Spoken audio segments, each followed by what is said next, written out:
बिस्मिल्लाहिर्रहमानिर्रहीम। अस्सलाम वालेकुम स्टूडेंट्स। आज की वीडियो में हम यूनिट नंबर 6.3 टर्मिनल वेलोसिटी को डिस्कस करेंगे। तो पहले जो है वो टर्मिनल वेलोसिटी को समझ लेते हैं कि टर्मिनल वेलोसिटी क्या चीज़ है, फिर इसके हम लोग जो एक्सप्रेशन को देखते हैं। देखिए, टर्मिनल वेलोसिटी को मैं एक डायग्राम से आपको जो है वो समझाने की कोशिश करता हूँ। देखें, हमारे पास लेट करें कि एक स्फेरिकल ऑब्जेक्ट है जो कि डाउनवर्ड मोशन कर रहा है, सही। अब लेट करें कि ये इस पॉइंट के ऊपर मैंने इसको जस्ट रिलीज करवाया, तो उसके ऊपर सिर्फ वेट की फोर्स है जिसकी वजह से ये डाउनवर्ड डायरेक्शन में जाएगा। तो देखिए, ये एक फ्लूइड, मेरे पास ये जो मीडियम है बीच में, ये कोई फ्लूइड है, एयर है या वाटर है या कुछ भी है। तो जब ये डाउनवर्ड मोशन करेगा तो जाहिर सी बात है कि हमने पढ़ा है कि जब भी ऑब्जेक्ट मोशन करेगा तो थ्रू फ्लूइड्स, तो फ्लूइड उसके ऊपर क्या करेगा, ड्रैग फोर्स अप्लाई करेगा, सही। तो जैसे जैसे ये डाउनवर्ड डायरेक्शन के अंदर जाता जाएगा, उसकी स्पीड में इंक्रीमेंट आता जाएगा। तो हमने क्या पढ़ा था कि अगर आपकी स्पीड के अंदर इंक्रीमेंट आएगी तो ड्रैग फोर्स भी बढ़ती जाएगी। तो एक लेवल, एक पॉइंट ऐसा आता है कि जहां पर आपका जो वेट है वो इक्वल हो जाता है किसके, ड्रैग फोर्स के। तो आपका ऑब्जेक्ट जो है वो एक कांस्टेंट वेलोसिटी अटेन कर लेता है, that is called the terminal velocity, सही। देखिए, मैंने आपको क्या बताया कि एक स्फेरिकल ऑब्जेक्ट है जो कि डाउनवर्ड मोशन कर रहा है, तो उसके पास जस्ट वेट होगा इनिशियली। देन जब ये डाउनवर्ड डायरेक्शन में मोशन करेगा उसकी वेलोसिटी में इंक्रीमेंट आता जाएगा because of the gravity, right. तो जब वेलोसिटी आपकी बढ़ेगी, तो हमने लास्ट क्लास में क्या पढ़ा था कि वेलोसिटी बढ़ने के साथ साथ आपकी ड्रैग फोर्स इंक्रीज होती जाती है, सही। तो आहिस्ता आहिस्ता आपकी ड्रैग फोर्स इंक्रीज होती जाएगी और एक ऐसा सर्टेन लेवल आएगा कि वेट और ड्रैग फोर्स आपकी जो है वो इक्वल हो जाएगी। तब आपके ऑब्जेक्ट के पास जो कांस्टेंट वेलोसिटी जनरेट होती है, basically that is called the terminal velocity, सही। और ये वेलोसिटी जस्ट होती है ग्रेविटी की वजह से। देखें, अब यहां पर देखिएगा जरा, body release from rest, then only weight is acting on the body, forces on body acting during acceleration. जब आपकी बॉडी जो है वो डाउनवर्ड मोशन करेगी, यानी कि इसकी वेलोसिटी बढ़ती जाएगी, तो इसके अंदर जो है एक्सेलरेशन जनरेट होता जाएगा, लेकिन साथ साथ इसके ऊपर ड्रैग फोर्स भी अप्लाई होना स्टार्ट हो जाएगी। फिर उसके बाद forces on body at terminal velocity. देखें, ये दोनों फोर्सेज जो है वो एक दूसरे को इक्वली कर देती हैं, यानी कि बैलेंस कर देती हैं। तब आपके पास ऑब्जेक्ट के ऊपर जो वेलोसिटी है that is called the terminal velocity. तो डेफिनेशन देखते हैं हम। देखें, इसकी डेफिनेशन क्या है, when the drag force applied by the fluid on freely falling object, यानी कि जब ड्रैग फोर्स, ये वाला आपके पास जो रेड एरो शो हो रहा है, जब ड्रैग फोर्स जो है फ्रीली फॉलिंग ऑब्जेक्ट के ऊपर become equal to the downward force acting on the body, यानी कि जिस फोर्स से नीचे आ रहा है, डाउनवर्ड फोर्स क्या होती है, वेट की फोर्स होती है। तो जब वेट और ड्रैग फोर्स एक दूसरे के इक्वल हो जाते हैं, बैलेंस हो जाते हैं, then the body attains the uniform velocity. This velocity is called the terminal velocity. तब आपके ऑब्जेक्ट के अंदर एक स्पेशल किस्म की वेलोसिटी, यूनिफॉर्म वेलोसिटी जो है वो जनरेट हो जाती है, that is called the terminal velocity. और ये होती है फोर्स ऑफ ग्रेविटी की वजह से, सही। आगे चलते हैं। देखें, यहां मैं आपको जो है वो यही कुछ रिलेशन बता रहा हूं। When the net force on the object is zero, जब आपके पास जो है वो नेट फोर्स जीरो हो जाती है, then acceleration terminates. Net force according to Newton second law motion F equals to ma, right, F equals to ma। तो जब नेट फोर्स जीरो है, नेट फोर्स जीरो होने का मतलब ये है कि जो फोर्सेज उसके ऊपर एक्ट कर रही हैं वो जीरो हो चुकी हैं, सही। तो ऑब्जेक्ट हमारे पास एक्सेलरेशन क्या हो जाएगा, टर्मिनेट्स। टर्मिनेट्स का मतलब एक्सेलरेशन क्या हो जाएगा, जीरो हो जाएगा। व्हेन एक्सेलरेशन टर्मिनेट्स, यानी जब एक्सेलरेशन जीरो हो जाएगा, we say that the body has reach its terminal speed. हम कहेंगे कि हम आपकी बॉडी जो है एक टर्मिनल स्पीड के ऊपर पहुंच गई है। If we concern with the direction, अगर हम डायरेक्शन की बात करेंगे तो डाउन फॉर फॉलिंग ऑब्जेक्ट्स हमेशा नीचे की तरफ ही होगी। We say that object has reach its terminal velocity VT.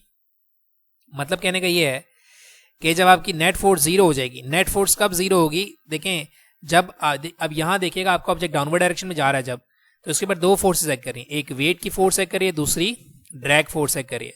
तो जब ये दोनों ही फोर्सेज बैलेंस हो जाएगी तो नेट फोर्स जीरो हो जाएगी, राइट। तो जब नेट फोर्स आपकी जीरो हो जाती है, यानी कि किसी किस्म का एक्सेलरेशन नहीं होता ऑब्जेक्ट के अंदर, तो हमारे पास एक स्पेशल जो है वो यूनिफॉर्म वेलोसिटी अटेन हो जाती है ऑब्जेक्ट के अंदर, that is called the terminal velocity VT. Basically यहाँ हम डाउनवर्ड मोशन को देखें तो हम लोग कहेंगे कि ये हमारे पास इसकी जो डायरेक्शन है वो कहाँ है, डाउनवर्ड, सही। ये है हमारे पास background definition of terminal velocity, यानी कि सारा बैकग्राउंड और आपको जो बेसिक्स मैंने बता दी टर्मिनल वेलोसिटी की। आगे चलते हैं। लेट अस, अब हम जो है इसके एक्सप्रेशन की बात करते हैं। Let us consider the terminal velocity of uniform spherical object falling through a consistent medium. हम कह रहे हैं कि लेट करें कि हमारे पास एक जो है वो स्फेरिकल ऑब्जेक्ट है जो कि एक कंसिस्टेंट मीडियम में जो है फ्लो करे, यानी फ्लूइड्स में जो है वो फ्लो कर रहा है। देखें, ऑब्जेक्ट रिलीज फ्रॉम रेस्ट मैं कह रहा हूँ कि लटके लें कि यहाँ मैंने इसको जस्ट रिलीज करवाया तो उसका वेट जो है यानी नेट फोर्स है वो वेट होगी। देन उसके बाद क्या हो रहा है कि आपकी स्पीड बढ़ रही है, यानी कि स्पीड बढ़ने के साथ साथ हमें पता है कि ड्रैग फोर्स भी इंक्रीज होना शुरू हो जाएगी और एक ऐसा पॉइंट आता है कि आपकी वेट और ड्रैग फोर्स इक्वल हो जाती है, तो नेट फोर्स क्या हो जाएगा आपके पास 0 हो जाएगी। सही, तो हम यहाँ पर यही कह रहे हैं let the object is falling vertically in air medium. आपका ऑब्जेक्ट जो वर्टिकल डाउनवर्ड डायरेक्शन में आ रहा है एयर मीडियम के अंदर, when the body is about to start its free fall the net force is equal to its weight. देखें यहाँ पर मैं क्या कह रहा हूँ कि नेट फोर्स हमारे पास किसके इक्वल है, वेट के इक्वल है। When it falls through a fluid, it will experience a drag force। जब ये फ्लूइड के अंदर चला जाएगा यानी कि डाउनवर्ड डायरेक्शन मोशन करना स्टार्ट करेगा तो उसको एक ड्रैग फोर्स जो है वो एक्सपीरियंस करने लगेगा। As the body falls faster and faster, जैसे जैसे ये फास्ट होती जाएगी द ड्रैग फोर्स इंक्रीजेस, तो आपके पास ड्रैग फोर्स क्या होती जाएगी, इंक्रीज होती जाएगी और एक ऐसा पॉइंट आएगा eventually the drag force increases to a value where it is equal to the weight of the body and the body continue to fall with a uniform speed. एक ऐसा पॉइंट आएगा कि आपकी ये जो ड्रैग फोर्स है, देखिए ये मैं कह रहा हूँ ड्रैग फोर्स और वेट ये दोनों क्या हो जाएंगे, बैलेंस हो जाएंगे, तो नेट फोर्स आपके पास क्या हो जाएगी, 0 हो जाएगी। सही, लेकिन आपका ऑब्जेक्ट कंटिन्यू फॉल करेगा डाउनवर्ड डायरेक्शन में ड्यू टू द ग्रेविटी। सही, तो this uniform speed is called terminal velocity that is VT. ये तो हम लोग ऑलरेडी डिस्कस करके आ चुके हैं। तो यहाँ मैं इस डायग्राम की जो है आपकी रिप्रेजेंटेशन बता रहा हूँ कि जब आपने रिलीज करवाया तो सिर्फ वेट के जो है वेट एक्ट कर रहा है, देन इसके बाद इसकी स्पीड में थोड़ा सा इंक्रीमेंट आ गया। अभी इस स्पीड में जो इंक्रीमेंट कम है तो ड्रैग फोर्स कम है, लेकिन जैसे जैसे आपकी स्पीड बढ़ती जा रही है ड्रैग फोर्स भी बढ़ती जा रही है। लेकिन एक ऐसा पॉइंट आएगा कि आपकी जो वेट है और ये जो ड्रैग फोर्स है, डाउनवर्ड फोर्स और जो ड्रैग फोर्स है ये इक्वल हो जाएगी, तब आपके पास जो वेलोसिटी होगी ऑब्जेक्ट के पास ग्रेविटी की वजह say that is called the terminal velocity. सही, आगे चलते हैं। इसी का हम लोग जो है वो एक्सप्रेशन ड्राइव करते हैं according to Newton law of motion. Net force हमारे पास क्या होती है, देखिए नेट फोर्स हमारे पास यहाँ पर क्या होगी कि जो ड्रैग फोर्स हमारे पास है दैट इज एफ डी और वेट की फोर्स, दो फोर्सेज लग रही है ना आपके स्फीयर के ऊपर, तो नेट फोर्स होती हैं। अगर सिंगल फोर्स लग रही है तो हम लोग F equals to M A का फॉर्मूला लगाते हैं, लेकिन अगर हमारे पास मोर देन वन फोर्स है तो हम लोग जो है वो नेट फोर्स से रिप्रेजेंट करते हैं। यानी कि एक डाउनवर्ड फोर्स होती है, एक अपवर्ड फोर्स होती है, ये एक राइट होती है, ये लेफ्ट होती है। तो नेट फोर्स का मतलब ये है कि दो से ज्यादा फोर्सेस एक्ट करी बॉडी के ऊपर, तो हमारे पास यहाँ पर दो फोर्सेस हैं, एक वेट की फोर्स है, दूसरी ड्रैग फोर्स है। राइट, मैंने क्या किया, F gravity, force due to gravity is positive and force due to drag is negative. ऐसा क्यों किया, देखें यहाँ पर आपके पास जो है वेट का मैग्नीट्यूड ज्यादा है जबकि ड्रैग फोर्स का मैग्नीट्यूड कम है, तो जिसका मैग्नीट्यूड ज्यादा होगा उसको पॉजिटिव रखा जाता है, जिसका मैग्नीट्यूड कम होता है उसको नेगेटिव रखा जाता है। So F net force equals to gravity minus drag force. अब देखें ग्रेविटी हमारे पास वेट की वजह से दैट इज एम जी, और ड्रैग फोर्स का फॉर्मूला आपने पढ़ा था according to the Stokes law that is 6 pi eta R V. देखें क्योंकि हमारा ऑब्जेक्ट जो है हमने कहा है कि टर्मिनल वेलोसिटी के लिए हम एक्सप्रेशन ड्राइव कर रहे हैं, तो नेट फोर्स हमारे पास क्या हो जाएगा, F equals to M A, और ग्रेविटी की फोर्स हमारे पास वेट की वजह से एम जी, और ड्रैग फोर्स क्या 6 पाई ईटा आर वी, लेकिन एक्सेलरेशन 0 है। सही, जब ड्रैग फोर्स और ग्रेविटी की फोर्स बैलेंस हो गई, जब ये दोनों बैलेंस हो जाएंगे तो एक्सेलरेशन क्या हो जाएगा, हमारे पास 0 हो जाएगा। तो हमने यही किया नेक्स्ट स्टेप में, लेकिन एक्सेलरेशन 0 हो गया तो वेट जो है M G that will be equals to the downward force. सही, जब एक्सेलरेशन 0 हुआ तो हमारे पास जो वेट है वो इक्वल हो गया किसके, ड्रैग फोर्स के। अब देखें ये जो मेरे पास वेलोसिटी बन जाएगी ना that is called the terminal velocity. तो इसका एक्सप्रेशन ड्राइव करने के लिए मैं क्या करूंगा, इस ये जो 6 पाई ईटा इंटू आर है इसको मैं वहां शिफ्ट कर दूंगा, तो ये मेरे पास रिलेशनशिप बन जाएगा for the terminal velocity that is M G divided by 6 pi eta R. सही, तो इन टर्म्स ऑफ डेंसिटी भी हम इसका फॉर्मूला ड्राइव कर सकते हैं। देखिए मैं कह रहा हूं कि equation 1 represents the terminal velocity of spherical object of mass m and radius r falling with acceleration due to gravity in a medium of coefficient of viscosity eta. सही, ये हमारे पास क्या है, इसमें हमारे पास इन टर्म्स ऑफ मास है, radius है, और जो हमारे पास जो है वो ग्रेविटी है, और साथ में क्या है हमारे पास कोफिशिएंट ऑफ विस्कोसिटी। लेकिन अगर terminal velocity in terms of हमने जो है वो डेंसिटी निकालनी है, तो हमने कहा था कि हमारे पास जो है वो स्फेयर है, यूनिफॉर्म स्फेयर है, तो उसकी डेंसिटी हमारे पास क्या हो जाएगी, मतलब डेंसिटी हम इसकी मास की वैल्यू निकाल सकते हैं। डेंसिटी होती है मास पर यूनिट वॉल्यूम। राइट, तो यहाँ से मास हमारे पास क्या हो जाएगा, डेंसिटी इंटू वॉल्यूम, और स्फेरिकल ऑब्जेक्ट का वॉल्यूम क्या होता है 4/3 पाई आर क्यूब। राइट, तो ये डेंसिटी के साथ हमारे पास क्या आ जाएगा 4/3 पाई आर क्यूब। अब इसको मैं करूंगा एक पुट इन इक्वेशन 1, ये जो इक्वेशन 1 को मैंने ड्राइव किया हुआ है वहां पर मैं मास की वैल्यू को पुट कर दूंगा। तो Vt equals to m equals to पहले आ गया डेंसिटी, राइट, डेंसिटी आ गई, देन उसके बाद हमारे पास क्या आ गया, वॉल्यूम आ गया, that is 4/3 pi r cube, सही, डिवाइडेड बाय ये 6 पाई ईटा आर वैसे ही है। अच्छा यहाँ पर एक चीज़ रह गई, ग्रेविटी, ये जी यहाँ पर भी होगा और जी यहाँ पर भी होगा, सही है, यहाँ पर ग्रेविटी रह गई है, डेंसिटी के साथ यहाँ पर ग्रेविटी भी होनी चाहिए और यहाँ पर भी ग्रेविटी होनी चाहिए, तो इसको सही कर लीजिएगा बेटा, सॉरी फॉर दैट। यहाँ पर डेंसिटी के साथ देखें m और g है ना, तो m की वैल्यू तो आपने पुट कर ली, तो यहाँ पर g रह गया, तो यहाँ g मैं यहाँ पर डालना भूल गया, और यहाँ पर भी मैंने जो है वो सिंप्लीफिकेशन के स्टेप में भी g को नहीं डाला, तो आप यहाँ पर रिप्रेजेंट कर लीजिएगा g को, ठीक है। सिंप्लीफिकेशन के लिए देखें ये हमारे पास डिवीजन का साइन है, that is 6 pi eta r, भी जब इसको मल्टीप्लिकेशन में कन्वर्ट करूंगा तो ये क्या हो जाएगा, 1/6 पाई ईटा आर, देखें आर क्यूब से आपका एक आर कैंसिल आउट हो जाएगा, पाई से आपका पाई कैंसिल आउट हो जाएगा, ये 4 और 6 कैंसिल आउट हो जाएगा, 2 ज़ा 4 एंड 2 3 ज़ा 6, 3 इंटू 3 कितना हो जाएगा, 9 हो जाएगा, ऊपर क्या रह जाएगा 2 और डेंसिटी, अच्छा ये जी हमने यहाँ पर रिप्रेजेंट नहीं किया तो ये जी यहाँ पर आ गया, ठीक है, into r square divided by 9 eta, सही। तो ये हमारे पास है terminal velocity in terms of the density of the object है भी, ये देखें ये भी हमारे पास जो है वो टर्मिनल वेलोसिटी का फॉर्मूला है, लेकिन ये हमारे पास किसमें है, मास में, ठीक है, इन टर्म्स ऑफ मास। लेकिन अगर आपको जो है वो डेंसिटी गिवन की जाती है तो ये वाला टर्मिनल वेलोसिटी का फॉर्मूला लगाकर आप जो है वो टर्मिनल वेलोसिटी कैलकुलेट कर सकते हैं, सही। आगे चलते हैं, ग्राफिकल रिप्रेजेंटेशन देख लेते हैं। लेकिन ग्राफिकल रिप्रेजेंटेशन के अंदर मैं आपको ये दिखा रहा हूँ कि आपका ऑब्जेक्ट जब ऊपर से फ्री फॉल मोशन कर रहा है, यानी कि स्पीड जब उसने फ्री फॉल मोशन स्टार्ट किया है, तो देखें इसकी वेलोसिटी के अंदर जो है वो आहिस्ता आहिस्ता इंक्रीमेंट आ रही है, सही। लेकिन ये आपकी जो वेलोसिटी है इसके साथ साथ देखें ड्रैग फोर्स भी अप्लाई होना शुरू हो गया, तो आपकी वेलोसिटी का जो मैग्नीट्यूड एकदम फास्ट हुआ था वो आहिस्ता आहिस्ता डिक्रीज होना शुरू हो गया, सही।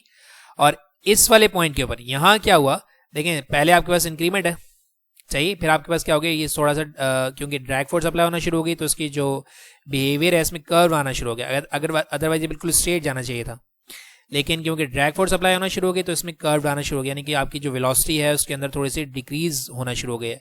और यहाँ पर जब आपकी जो ड्रैग फोर्स है वो वेट की इक्वल हो गई है, तब आपकी वेलोसिटी एक यूनिफॉर्म लेवल के ऊपर पहुंच गई है, देखें velocity of the falling sphere, that is called the terminal velocity. ये हमारे पास क्या है, टर्मिनल वेलोसिटी है, ये जो आपको नजर आ रही है, सही। तो ये हमारे पास एक ग्राफिकल रिप्रेजेंटेशन। डिपेंडेंस देख लेते हैं इसकी, देखें डिपेंडेंस की क्या है, terminal velocity depends on the size and shape of the object, लेकिन साइज और शेप के ऊपर तो हम लोगों ने ऑलरेडी पढ़ा था ना, क्योंकि ड्रैग फोर्स डिपेंड करती है साइज एंड शेप के ऊपर, तो टर्मिनल वेलोसिटी में इन दोनों फैक्टर्स के ऊपर डिपेंड करेगी। दूसरी चीज क्या है, ड्रैग फोर्स डिपेंड करती है कोफिशिएंट ऑफ विस्कोसिटी के ऊपर, तो टर्मिनल वेलोसिटी भी जो है वो डिपेंड करेगी कोफिशिएंट ऑफ विस्कोसिटी के ऊपर, बिकॉज टर्मिनल वेलोसिटी आ ही रही है because of the drag force, सही।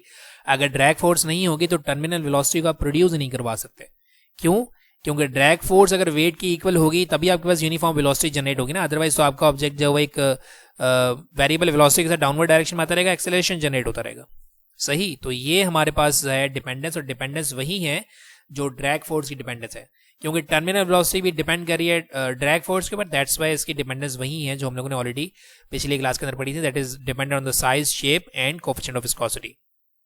Therefore, we can say that there is no single speed for terminal velocity, यानी कि कोई एक वेलोसिटी नहीं हो सकती डिफरेंट मटेरियल्स के लिए, डिफरेंट ऑब्जेक्ट्स के लिए, डिफरेंट साइजेस के लिए आपके पास डिफरेंट किस्म की टर्मिनल वेलोसिटी आएगी, सही। जिसके लिए हम लोगों ने ये दो फॉर्मूलाज बनाए हैं ना, इन terms of mass, that is terminal velocity in terms of mass and the terminal velocity in terms of the density, सही। आगे चलते हैं, एक आपके पास जो है बुक के अंदर एक पैराट्रूपर से जो है वो वेलोसिटी को रिलेट करवाया गया है, टर्मिनल वेलोसिटी को, तो इसको देख लेते हैं।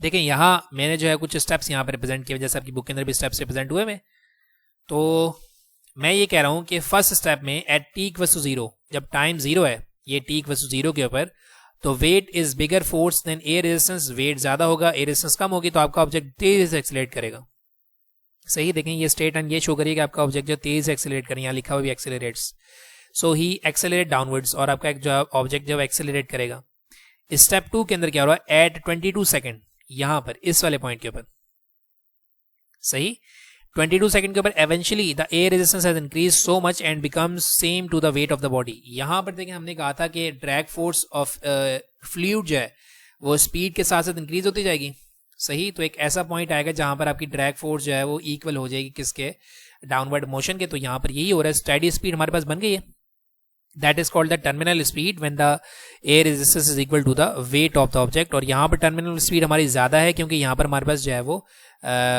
50 मीटर पर सेकेंड है हमारे पास यहाँ पर, क्योंकि यहाँ पर ग्रेविटी जो है वो ज़्यादा लग रही है, सॉरी वेट का मैग्नीट्यूड ज़्यादा होगा इसमें। सही, तो terminal velocity 1 equals to 50 metre per second. Weight का मैग्नीट्यूड ज़्यादा है, इसका मतलब ये नहीं है कि हमारे पास जो बैलेंस नहीं है फोर्सेस। वेट का मैग्नीट्यूड ज़्यादा होने का मतलब ये है कि डाउनवर्ड मोशन ज़्यादा है अभी फिलहाल। सही, ग्रेविटी के जो मोशन है वो ज़्यादा है। तो आगे चलते हैं। At t equals to 42 seconds, ये देखें 42 सेकेंड के अंदर क्या हो रहा है। 42 सेकेंड के अंदर ये हो रहा है कि आपका जो ऑब्जेक्ट है, जो पैराट्रूपर है, वो शूट को ओपन कर रहा है। सही है, तो जैसे उसने शूट को ओपन किया तो आपकी जो है वो एयर रेजिस्टेंस जो है वो ड्रामेटिकली इंक्रीज हो जाती है। बहुत ज़्यादा इंक्रीज होने की वजह से आपका ऑब्जेक्ट तेज से डिसेलेरेट करता है। तो यहाँ हम कह रहे हैं T equals to 42 second when the chute open air resistance increases and the body is decelerate. आपने शूट को ओपन किया तो आपकी बॉडी जो तेज से डिसेलेरेट होगी। सही, air resistance is greater than weight. यहाँ पर आपका जो एयर रेजिस्टेंस है वो ज़्यादा हो गया है वेट से।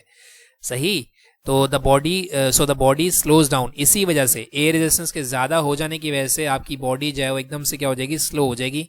और फिर वही बात होगी कि अगेन आपका जो वेट और जो एयर रेजिस्टेंस है वो बैलेंस हो जाएगी एट टी इक्वल्स टू 49। देखें इस वाले पॉइंट के ऊपर T equals to 49, the air resistance from the chute is balanced by the weight of the body and body again attain a constant speed। और फिर आपकी बॉडी जो है वो कांस्टेंट स्पीड को जो है वो अटेन कर लेगी, कांस्टेंट स्पीड को अटेन कर लेगी। तो ये हमारे पास है terminal velocity second, that is 8 metre per second. अब देखें यहाँ पर हमारे पास अपवर्ड फोर्स ज़्यादा है ना, यहाँ पर हमारे पास अपवर्ड फोर्स का जो है वो इन्फ्लुएंस ज़्यादा है, दैट्स वाई यहाँ पर हमारे पास जो वेलोसिटी है वो कम है। यहाँ पर हमारे पास डाउनवर्ड फोर्स का इन्फ्लुएंस ज़्यादा था, दैट्स वाई यहाँ पर हमारे पास जो है वो टर्मिनल वेलोसिटी ज़्यादा थी। सही, तो ये था हमारे पास total topic of terminal velocity. सही, तो अगर अगर कोई चीज़ आपको समझ नहीं आई है या कोई कन्फ्यूजन जनरेट हो रही है इसके अंदर, तो आप जो है क्वेश्चन कर सकते हैं, इंशाल्लाह उसका आंसर मैं आंसर कर दूंगा। सही, अपनी दुआ में याद रखिएगा। Thank you very much and अल्लाह हाफिज़।